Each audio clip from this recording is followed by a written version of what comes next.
High মাধ্যমিক student, সামনে তোমাদের পরীক্ষা আর 1-2 দিন বাকি আছে। প্রস্তুতি পর্ব শেষ বাংলায়। তো এসএস কোচিংয়ের তরফ থেকে কিছু নোট যেগুলো দেওয়া হলো গ্রামের সাইট থেকে, সেগুলো দেখতে পারো। ব্যাকরণ, প্রযোজক কর্তা কাকে বলে?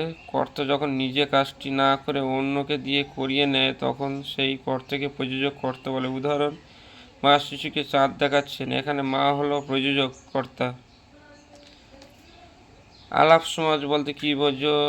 যে সমাজে সমসমান পদের বিভক্তি চিহ্ন সমাসবদ্ধ হওয়ার পরেও লোপ পায় না তাদেরকে আলাপ সমাজ বলে। উদাহরণ, কাদামাখা সমান কাদামাখা।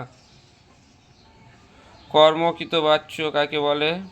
যে বাচ্য কর্মই কর্তার মতো আচরণ করে এবং ক্রিয়া সম্পাদন করে তাকে কর্মকৃত বাচ্য বলে। উদাহরণ, বাঁশি বাজে, এখানে বাঁশি নিজে বাজে না, কেউ বাজায়, কিন্তু বাক্যে বাঁশিকেই কর্তা মনে হচ্ছে।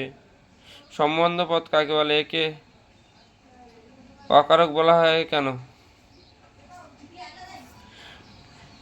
বাক্যে ক্রিয়াপদের সঙ্গে যে পদের সরাসরি কোনো সম্পর্ক থাকে না কিন্তু অন্য কোনো বিশেষ্য বা সর্বনাম পদের সঙ্গে সম্পর্ক থাকে তাকে সম্বন্ধ পদ বলে।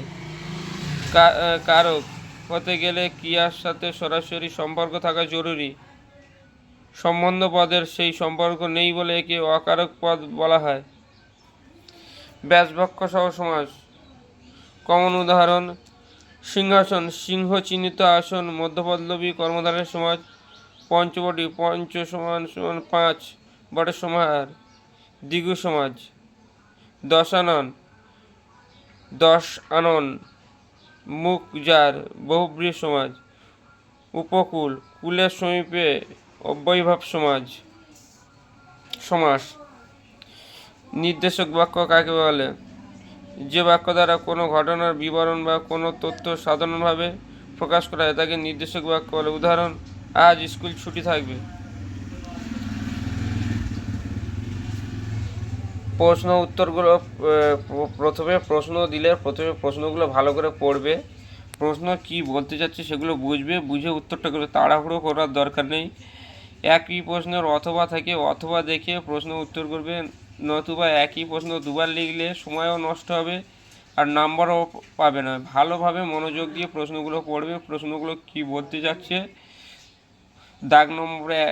দাগ নম্বরে কতগুলি উত্তর দিতে বলছে সেটাও ভালোভাবে দেখবে, বিষয়টা ভালোভাবে বুঝবে, শান্ত হয়ে বুঝে প্রশ্নের উত্তর করবে, তাহলেই নম্বরটা পাবে। আর হাতের লেখাটা ভালো করার চেষ্টা করবে আর বানানগুলো একটু খেয়াল করবে, তাহলেই নম্বরটা যথোপযুক্ত পাওয়া যাবে।